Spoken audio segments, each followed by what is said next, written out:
Hello friends, स्वागत है आप सभी का हमारे YouTube channel UK SSC with NK पर। तो फ्रेंड्स, आज आपको जो है यहाँ पर मैं कराऊंगा उत्तरकाशी जनपद, जिसके आज मैं आपको 60 प्रश्न मोस्ट इम्पोर्टेंट कराऊंगा। कितने प्रश्न? 60 प्रश्न आपको मोस्ट इम्पोर्टेंट कराऊंगा। और इस वीडियो से आपको उत्तरकाशी से हमारे पास लगभग जितने भी प्रश्न हैं वो आपके सभी कंप्लीट होंगे, और आपको उत्तराखंड के सभी एग्ज़ामों में आपको वहाँ पर क्वेश्चन देखने के लिए आपको वहाँ पे मदद भी ज़रूर मिलेगी। तो फ्रेंड्स, आप हमारी इस वीडियो को लास्ट तक ज़रूर देखिएगा। और अगर आपने अभी तक हमारे इस चैनल को सब्सक्राइब नहीं किया तो आप हमारे इस चैनल को सब्सक्राइब कीजिए, वीडियो को ज़्यादा से ज़्यादा शेयर कीजिए और लाइक भी कीजिए। तो चलिए वीडियो को स्टार्ट करते हैं। हमारा जो पहला प्रश्न रहेगा, पहला प्रश्न यही है कि उत्तरकाशी जनपद की स्थापना कब हुई थी। तो उत्तरकाशी जनपद की स्थापना कब हुई थी, पहला प्रश्न है। तो सभी को पता होगा आपको तो कि 24 फरवरी 1960 को उत्तरकाशी जनपद की स्थापना की गई थी। तो उत्तरकाशी जनपद की स्थापना कब की गई? 24 फरवरी 1960 को।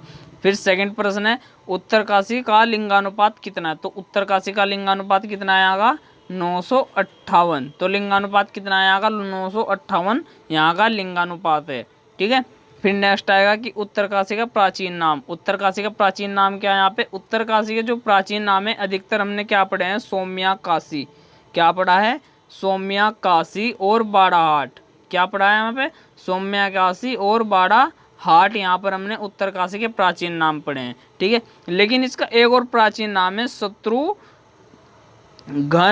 नगर। शत्रुघ्न नगर। ठीक है। तो शत्रुघ्न नगर यहाँ उत्तरकाशी का प्राचीन नाम ही है। ठीक है। तो उत्तरकाशी के यहाँ पे प्राचीन नाम कितने हो गए? प्राचीन नाम हो गए इसके 3। नंबर 1 सौम्या काशी, नंबर 2 बाड़ाहाट और नंबर 3 शत्रुघ्न नगर। ठीक है। तो प्राचीन नाम यहाँ पे 3 हो गए। फिर यहाँ पे हम बात करते हैं उत्तरकाशी के उपनाम क्या है। तो उत्तरकाशी के उपनाम क्या है यहाँ पे?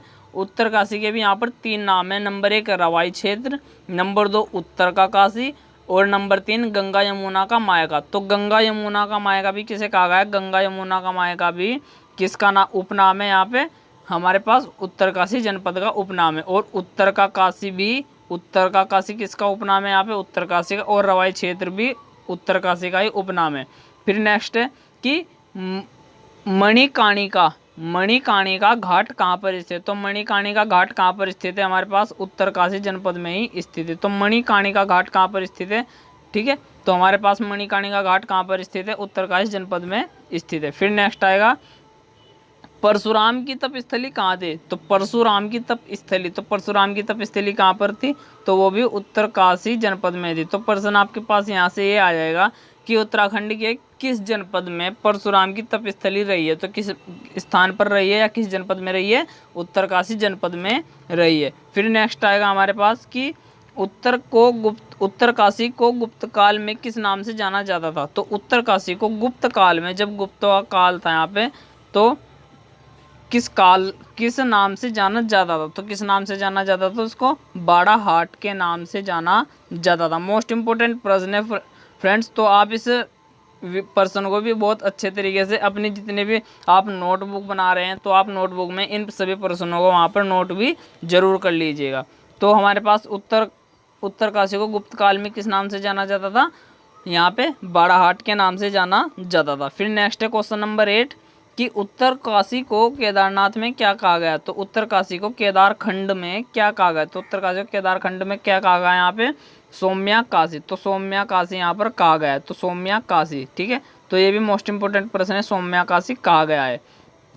फिर नेक्स्ट आएगा हमारे पास उत्तराखंड का सबसे उत्तरी जिला है। तो उत्तराखंड का हमें सबसे उत्तरी जिला बताना है। तो सबसे उत्तरी जिला कौन सा है? यहाँ पर सबसे उत्तरी जिला हमारे पास होगा यहाँ पे उत्तरकाशी। क्योंकि क्या है यहाँ पे सबसे उत्तरी जिला। तो यहाँ पे क्या होते हैं हमारे पास? ये 4 दिशा होते हैं कि पूर्व, पश्चिम और उत्तर और दक्षिण। तो यहाँ पे सबसे उत्तरी जिला कौन सा है? यहाँ पे हमारे पास रहेगा यहाँ पे उत्तरकाशी। और दक्षिण में कौन सा रहेगा? यहाँ पर हमारे पास उधम सिंह नगर। और पूर्व में कौन सा रहेगा? यहाँ पर देहरादून। और इधर हमारे पास पूर्व, उत्तर, पश्चिम में कौन सा रहेगा? यहाँ पे हमारे पास पूर्व में यहाँ पे कौन सा रहेगा? हमारे पास पूर्व में पिथौरागढ़। और पश्चिम में कौन सा रहेगा? हमारे पास पश्चिम में रहेगा हमारे पास यहाँ पे देहरादून। ठीक है। तो आपको यहाँ पे हमें उत्तराखंड के चारों दिशाओं के सभी जिले भी याद होने चाहिए। तो शुरू में थोड़ा यहाँ पे गलत बोल गया था, तो इसीलिए मैं आपको वहाँ पूर्व में कौन सा है? यहाँ पे पूर्व में हमारे पास यहाँ पर पिथौरागढ़ है। पश्चिम में कौन सा है यहाँ पे, पश्चिम में हमारे पास देहरादून है, और उत्तर में कौन सा है, उत्तर में हमारे पास उत्तरकाशी है, और दक्षिण में कौन सा है, दक्षिण में हमारे पास उधम सिंह नगर है। ठीक है, तो आपको सभी को ये याद भी हो गया होगा।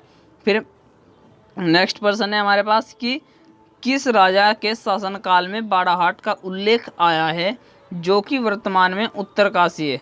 किस राजा के शासनकाल में बाड़ाहाट का उल्लेख आया है जो कि वर्तमान में उत्तरकाशी है। तो किस राजा के शासनकाल में आया है, तो राजा समुद्रगुप्त के। किसके काल में आया है, राजा समुद्रगुप्त के, क्योंकि गुप्तों के समय में इसको क्या कहा गया है, उत्तरकाशी को क्या कहा गया, यहाँ पे बाड़ाहाट कहा गया। और समुद्रगुप्त कौन थे, ये गुप्तों के राजा रहे हैं, तो गुप्त वंश भी तब से चला समुद्रगुप्त, तो यहाँ पे समुद्रगुप्त के काल में आया था। ठीक है, तो समुद्रगुप्त के काल में बाड़ाहाट का उल्लेख आया था। ठीक है, फिर नेक्स्ट प्रश्न आएगा, उत्तरकाशी को धार्मिक नगरी के रूप में प्रसिद्धि मिली, इसका श्रेय जाता है, तो इसका श्रेय किसको जाता है, हमें ये बताएं। तो इसका श्रेय किसको जाता है, सुदर्शन शाह को। तो सुदर्शन शाह इसका जो राइट आंसर हो जाएगा। तो फिर नेक्स्ट आएगा हमारे पास कि हिमालयन गजेटियर के अनुसार ब्रह्मपुर राज्य की राजधानी क्या थी।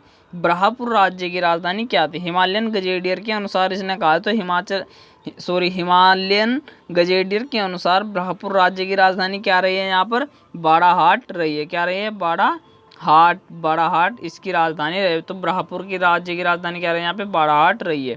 फिर नेक्स्ट है कि किस खंड के अनुसार इस क्षेत्र को पांडव संस्कृति का अंग माना जाता है। तो पांडव संस्कृति का अंग माना जाता है किस खंड के अनुसार, तो किस खंड के अनुसार माना जाता है, आप सभी को बताओ। यहाँ पे केदारखंड और मानसखंड, तो केदारखंड और स्कंद पुराण के केदारखंड और मानसखंड है। तो किस खंड के अनुसार इस क्षेत्र को पांडव संस्कृति का अंग माना जाता है, तो किसके अनुसार माना जाएगा, यहाँ पर केदारखंड के अनुसार। तो केदारखंड जो इसका राइट आंसर हो जाएगा।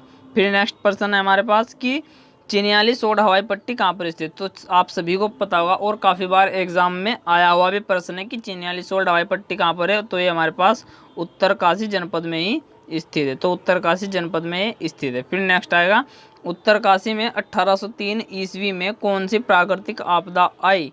तो कौन सी प्राकृतिक आपदा आई थी हमें ये बताना। तो इसका जो राइट आंसर हो जाएगा भूकंप। यह हमारे पास प्रश्न इस तरीके से भी पूछ लिया जाएगा कि उत्तरकाशी में भूकंप प्राकृतिक आपदा 1803 में आई थी। ठीक है, तो 1803 में प्राकृतिक आपदा आई थी। 1803 में तो कब आई थी, 1803 में यहाँ पर प्राकृतिक आपदा आई थी। और क्या आपदा आई थी, भूकंप के रूप में आई थी। फिर नेक्स्ट प्रश्न है हमारे पास, गंगोत्री किस परगने में स्थित है। गंगोत्री किस परगने में स्थित है, तो किस परगने में स्थित है, टकनौर। तो टकनौर परगने में स्थित है, टकनौर परगने में स्थित है। काफ़ी इंपॉर्टेंट प्रश्न है हमारे पास। इस तरीके के प्रश्न जो यूके पीसीएस एग्ज़ाम में पूछे जाते हैं। तो यूके पीसीएस एग्ज़ाम में यहाँ पर हमारे पास पूछ लिए जाते हैं। ठीक है, तो आपको इस तरीके के एग्ज़ाम काफ़ी डीपली के एग्ज़ाम इस तरीके जो प्रश्न होते हैं हमारे पास काफ़ी डीपली के एग्ज़ाम में डीपली क्वेश्चन भी होते हैं। जो हमारे पास थोड़े हाई पोस्ट होती है उनमें बड़े बड़े जो एग्ज़ाम होते हैं जैसे यूके पीसीएस, यूके SSSC, उनके सभी एग्ज़ामों में इस तरीके के प्रश्न भी आ जाते हैं। फिर नेक्स्ट प्रश्न आएगा हमारे पास कि भागीरथी नदी का उद्गम स्थल कहाँ से होता है। तो भागीरथी नदी कहाँ से निकलती है या उसका उद्गम स्थल है, तो कहाँ से इसका जो उद्गम स्थल है कौन सा स्थान है, तो कहाँ पर है, ये हमारे भागीरथी नदी गोमुख से निकलती है। तो कहाँ से निकलती है, गोमुख कहाँ पर है, गोमुख भी हमारे पास उत्तरकाशी जनपद में ही पड़ता है। फिर नेक्स्ट आएगा, गंगोत्री मंदिर का निर्माण कब हुआ था। तो गंगोत्री मंदिर का निर्माण कब हुआ था, ये हुआ था 18वीं सदी में। तो 18वीं सदी में गंगोत्री मंदिर का निर्माण हुआ था और अमर सिंह थापा ने करवाया था। तो 18वीं सदी में गंगोत्री मंदिर का निर्माण अमर सिंह थापा ने ये करवाया था। ठीक है, तो आपको ये भी क्लियर हो गया होगा।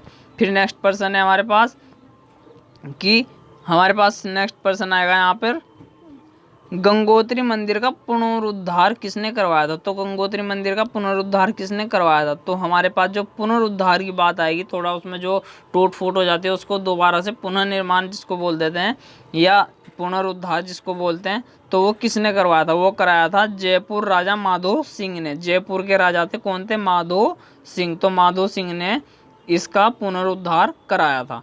फिर नेक्स्ट प्रश्न है हमारे पास, भागीरथी प्लस केदार गंगा नदी मिलती है, तो भागीरथी और केदार गंगा नदी कहाँ पर मिलती है हमारे पास, गंगोत्री में मिलती है। तो कहाँ पर मिलती है, गंगोत्री स्थान पर मिलती है। फिर नेक्स्ट प्रश्न आया, गंगोत्री में गंगा माँ का शीतकालीन आवास स्थल है, तो गंगोत्री में गंगा माँ का शीतकालीन आवास स्थल है, तो वो कहाँ पर स्थित है, मतलब किस गांव में स्थित है या किस स्थान पर स्थित है। तो हमारे पास उत्तरकाशी में एक गांव पड़ता है सुखवा, तो सुखवा गांव में जो इसकी मेन लोकेशन है, सुखवा गांव मेन लोकेशन है इसकी, तो सुखवा गांव इसका राइट आंसर हो जाएगा। ठीक है। फिर नेक्स्ट प्रश्न कि फ्रेजर ने गंगोत्री स्थान का वर्णन अपनी किस पुस्तक में किया, तो डब्ल्यू फ्रेजर थे जो गंगोत्री स्थान का वर्णन अपनी किस पुस्तक में किया उन्होंने क्या है, द हिमालय माउंटेन।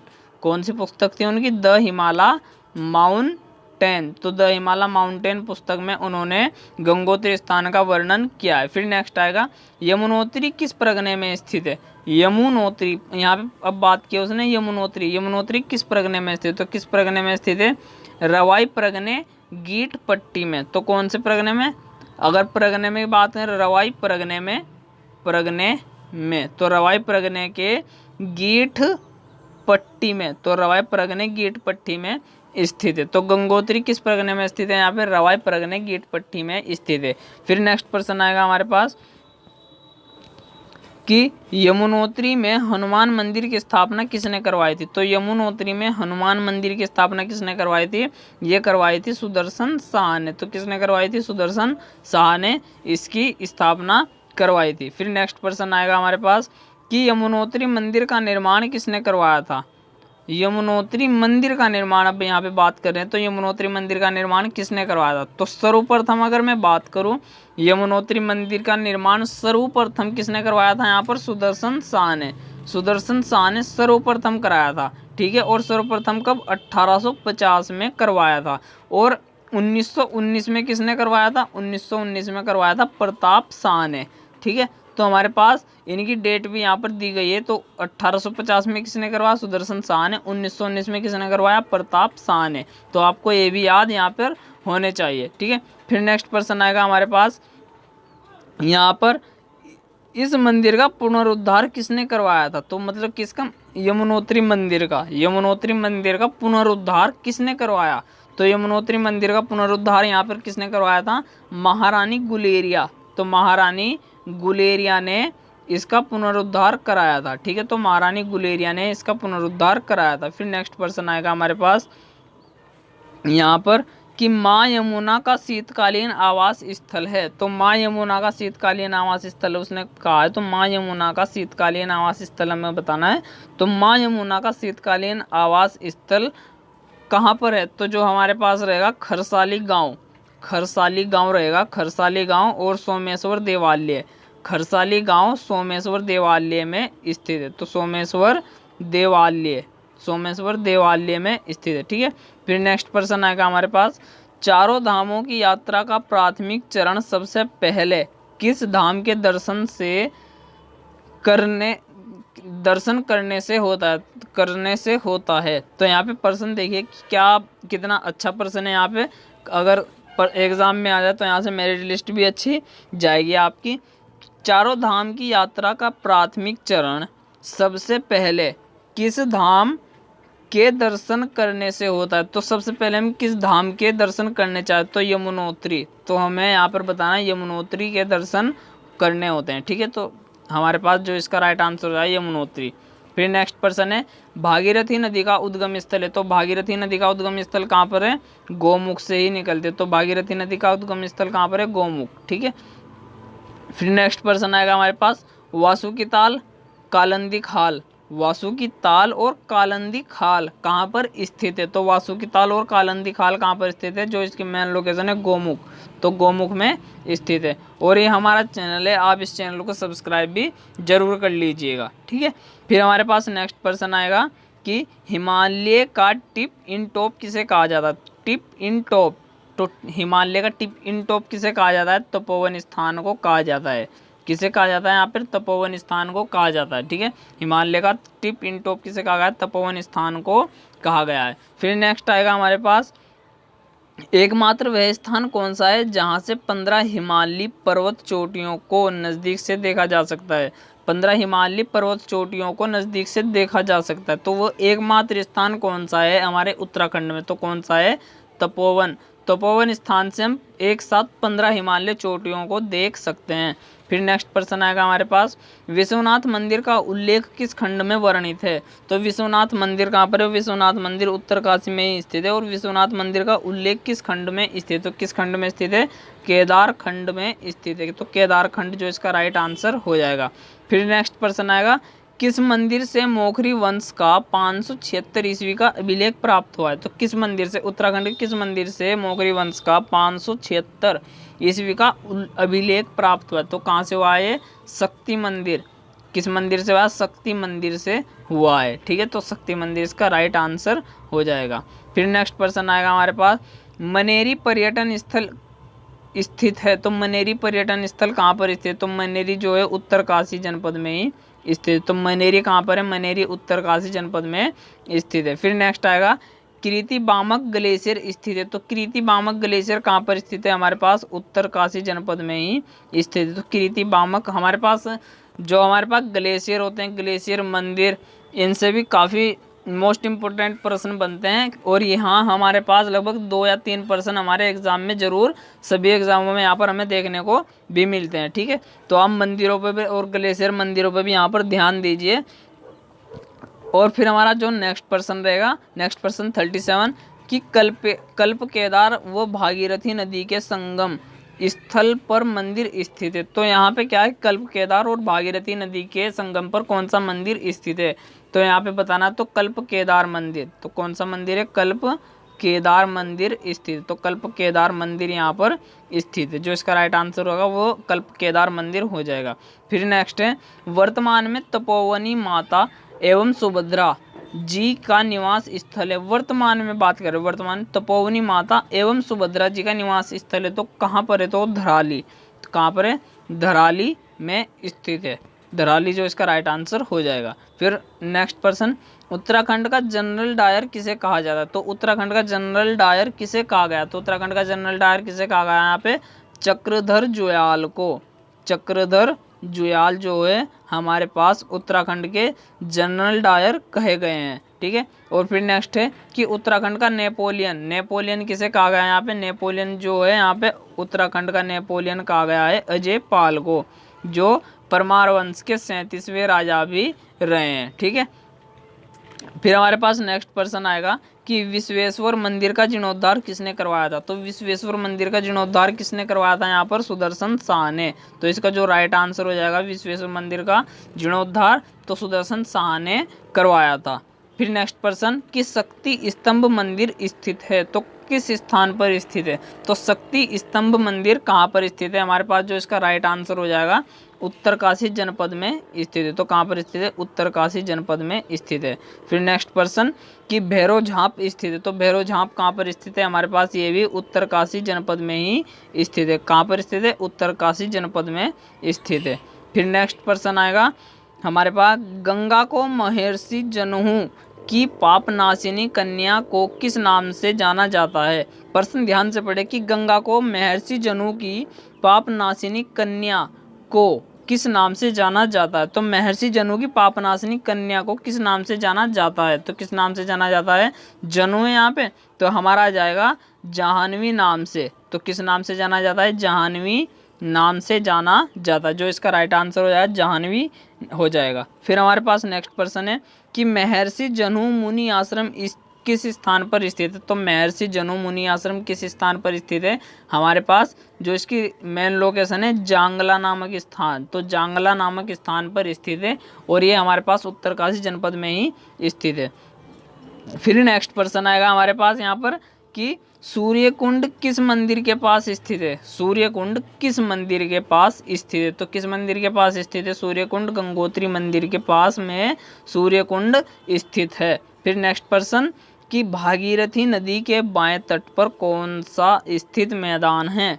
यहाँ पे मैदान की बात कही है, ना कि कोई मंदिर की। ठीक है, तो भागीरथी नदी के बाएं तट पर कौन सा स्थित मैदान है? तो कौन सा है? पंटागण। कौन सा है? पंटागण। पंटागण। तो पंटागण यहाँ पर जो हमारे पास भागीरथी मंदिर के बाएं तट पर मैदान है उसका जो नाम है पंटागण मैदान नाम है। ठीक है, तो पंटागण इसका राइट आंसर हो जाएगा। फिर नेक्स्ट पर्सन आएगा हमारे पास, मनेरी भाली परियोजना स्थित है। तो मनेरी भाली परियोजना कहाँ पर स्थित है? ये भी हमारे पास उत्तरकाशी में ही स्थित है। तो उत्तरकाशी जनपद में स्थित है मनेरी भाली परियोजना। फिर नेक्स्ट आएगा, तपोवनी माता आश्रम स्थित है। तो तपोवनी माता आश्रम कहाँ पर स्थित है? ये भी हमारे पास उत्तरकाशी जनपद में ही स्थित है। और जिस तरीके से आपको मैं यहाँ पे प्रश्न कराऊँ, प्रश्न आपके पास सेम इसी तरीके से आएंगे, बस वो है कि लैंग्वेज का चेंज होता है कि जिस तरीके से मैंने यहाँ पर लिखे हुए हैं थोड़ी वो लैंग्वेज चेंज कर, लेकिन आंसर तो वही रहेगा। बस हमें पर्सन और लाइन को, अक्षरों को समझना होगा यहाँ पे। तो आप यहाँ पर ज़रूर ध्यान दीजिएगा। तो और इन सभी प्रश्नों का आप अपनी नोटबुक में भी नोट जरूर कीजिएगा। तो फिर हमारे पास नेक्स्ट पर्सन जो है, नेक्स्ट पर्सन है हमारे पास ये 1857 में विश्वनाथ या विश्वेश्वर मंदिर का पुनरुद्धार किसने करवाया था? तो 1857 में विश्वनाथ या विश्वेश्वर मंदिर का पुनरुद्धार किसने कराया था? तो ये कराया था सुदर्शन शाह की पत्नी। किसने? सुदर्शन शाह की पत्नी महानी, जो इनका नाम था महानी खनेती। तो महानी खनेती ने, ठीक है। तो सुदर्शन शाह की जो पत्नी थी महानी खनेती, मैं यहाँ पे दोबारा लिख देता हूँ, महानी खनेती। तो महानी खनेती ने करवाया था। तो यहाँ पे विश्वनाथ या विश्वेश्वर मंदिर का पुनरुद्धार किसने करवाया? महानी खनेती ने, और ये सुदर्शन शाह की पत्नी थी। फिर नेक्स्ट पर्सन है कि नचिकेता ताल स्थित है। तो नचिकेता ताल कहाँ पर स्थित है? हमारे पास उत्तरकाशी जनपद में ही स्थित है। तो नचिकेता ताल कहाँ पर है? उत्तरकाशी जनपद में स्थित है। फिर नेक्स्ट पर्सन हर्षिल स्थित। तो हर्षिल बहुत ही अच्छी जगह है घूमने के लिए भी उत्तराखंड में। तो हर्षिल काफ़ी बार प्रश्न भी आया हुआ है। तो हर्षिल कहाँ पर है? तो हर्षिल भी हमारे पास उत्तरकाशी जनपद में ही स्थित है। फिर हरकीदून, हरकीदून भी घूमने के लिए काफ़ी अच्छा स्थान है। तो हरकीदून कहाँ पर है? हरकीदून भी उत्तरकाशी में ही स्थित है। तो हरकीदून कहाँ पर स्थित है? उत्तरकाशी जनपद में स्थित है। फिर नेक्स्ट है कि शमशू, जिसे हम शिव भी कहते हैं, शिव की पूजा किस रूप में की जाती है? शमशू, शिव की पूजा किस रूप में की जाती है? तो किस रूप में की जाती है? दुर्योधन के रूप में की जाती है। किस रूप में की जाती है? दुर्योधन के रूप में की जाती है यहाँ पे शमशू शिव की पूजा। फिर नेक्स्ट पर्सन जो है हमारे पास, नेक्स्ट पर्सन आएगा यमुना नदी का उद्गम स्थल है। तो यमुना नदी का जो उद्गम स्थल है कहाँ से निकलता है? यमुना नदी बंदरपूंछ ग्लेशियर से निकलती है। तो यमुना नदी कहाँ से निकलती है? बंदरपूंछ ग्लेशियर से निकलती है यमुना नदी, जो इसका राइट आंसर हो जाएगा बंदरपूंछ ग्लेशियर। फिर नेक्स्ट पर्सन है हमारे पास कि प्राचीन काल में बंदरपूंछ को किस नाम से जाना जाता था? तो प्राचीन काल में बंदरपूंछ को किस नाम से जाना जाता था? यहाँ पर कालिंदी पर्वत के नाम से जाना जाता था। किस नाम से? कालिंदी पर्वत, कालिंदी पर्वत के नाम से जाना जाता था। ठीक है, तो इसका जो राइट आंसर हो जाएगा कालिंदी पर्वत। फिर नेक्स्ट पर्सन है हमारे पास कि यमुनोत्री किस पर्वत पर स्थित है? यमुनोत्री किस पर्वत पर स्थित है? हमारे पास वही रहेगा कि कालिंदी पर्वत पर ही स्थित। तो यमुनोत्री किस पर्वत पर स्थित है? कालिंदी पर्वत पर स्थित है। फिर नेक्स्ट पर्सन है हमारे पास, नेक्स्ट पर्सन ये है कि गंगोत्री में किसने स्वर्ण से गंगा को पृथ्वी पर लाने के लिए कठोर तपस्या की थी? तो गंगोत्री में किसने स्वर्ग से गंगा को पृथ्वी पर लाने के लिए कठोर तपस्या की थी? काफ़ी इंपॉर्टेंट प्रश्न है। ठीक है, तो इसका जो राइट आंसर हो जाएगा वो की थी भागीरथ ने। तो किसने की थी? भागीरथ ने की थी। तो इसका राइट आंसर हो जाएगा भागीरथ। ठीक है, फिर नेक्स्ट पर्सन है हमारे पास सेकंड और लास्ट कि स्वतंत्रता संग्राम सेनानी नाना साहब पेशवा ने केदारनाथ, जो उत्तरकाशी में अज्ञातवास कब किया था? अज्ञातवास कब किया था? तो कब किया था? ये अक्टूबर नवंबर के बीच में क्या था? अक्टूबर नवंबर के बीच में, और 1859 ईस्वी में क्या था? तो कब क्या था? 1859 ईस्वी में क्या था? अक्टूबर नवंबर के बीच। और लास्ट पर्सन है कि उत्तरकाशी में बादल फटने की घटना कब हुई? तो उत्तरकाशी में बादल फटने की घटना कब हुई थी? 1980 ईस्वी में हुई थी। तो उत्तरकाशी में बादल फटने की घटना कब हुई? 1980 में हुई थी। तो फ्रेंड्स, हमारे जो उत्तरकाशी जनपद के 60 प्रश्न थे वो मैंने आपको यहाँ पर कंप्लीट करा दिए हैं। और इसी तरीके से मैं अपनी सभी वीडियो यहाँ पर आपके लिए अपलोड करता रहूँगा, जिससे आपको भी एग्ज़ाम में बहुत ही आसानी रहे। तो आप हमारे इस वीडियो को ज़्यादा से ज़्यादा शेयर कीजिए, लाइक कीजिए और चैनल को सब्सक्राइब जरूर कीजिए। धन्यवाद।